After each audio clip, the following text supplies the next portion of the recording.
नमस्कार दर्शकों, आज हम आपको गणेश जी और कंजूस बुढ़िया की कथा सुनाएंगे।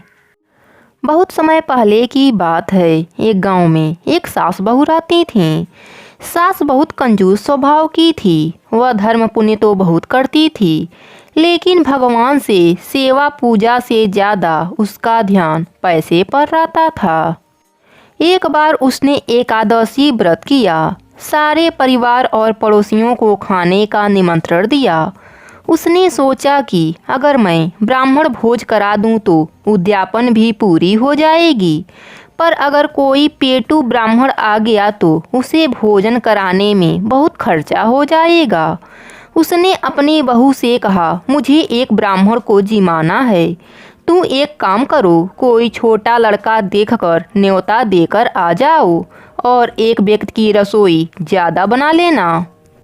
बहू घर से बाहर गई। कुछ दूर पर ब्राह्मण के लड़के गेम खेल रहे थे। बहू ने उन्हीं में से एक को बुलाकर कहा कि तुम 12 बजे हमारे घर पर भोजन करने आ जाना। लड़के ने कहा, मेरा नाम गणेश है, मुझे गणेश गणेश पुकारना, मैं उसी समय आ जाऊंगा। बहू ने घर जाकर रसोई में खाना बनाया। उसके बाद वह घर के बाहर गई। कुछ दूर जाकर उसने ब्राह्मण के लड़कों को खोजा, पर उसे कोई नहीं मिला। फिर बहू को बालक का कहा याद आया और उसने गणेश गणेश पुकारा। तब अचानक से वह बालक बहू के सामने आ गया।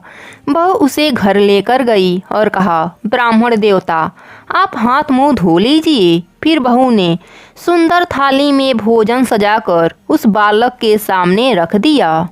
सास छोटे से ब्राह्मण को देख बड़ी खुश हो रही थी। साथ ही मन में सोच रही थी कि बड़े ही कम खर्च में ब्राह्मण भोजन हो जाएगा। उस बालक ने पूरा भोजन समाप्त कर दिया। फिर और भोजन लाने को कहा। वह खाता ही जा रहा था, उठने का नाम ही नहीं लिया। धीरे धीरे वह बालक पूरे घर और मेहमानों का भोजन चट कर गया। सास बहू को मन ही मन कोस रही थी, कैसे को न्योता दिया, पर अब क्या किया जा सकता था। भोजन करने के बाद उस लड़के ने दक्षिणा में चांदी का सिक्का मांगा। बहू को यह बात सुनकर बुरा हाल हो रहा था। उसके पास चांदी का सिक्का नहीं था। बहू सास के पास सिक्का मांगने आई। सास ने उसे 2-4 बातें सुनाकर चांदी का सिक्का यह सोचकर दिया कि अगर दक्षिणा नहीं दिया तो ब्राह्मण भोज का पुण्य नहीं मिलेगा। बहू ने ब्राह्मण बालक के पांव पूजे और सिक्का देकर उसे विदा कर दिया। जैसे ही वह बालक विदा हुआ, तब सास बहू ने मुड़कर घर के भीतर देखा।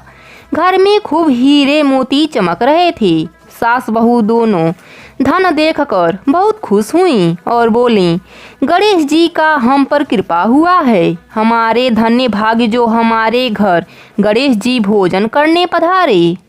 हे गणेश जी महाराज, जैसे आपने सास बहू पर कृपा करी, वैसे ही आपकी कहानी कहने वाले, सुनने वाले और हुंकारा भरने वालों पर भी करना। जय हो गणपति बप्पा की।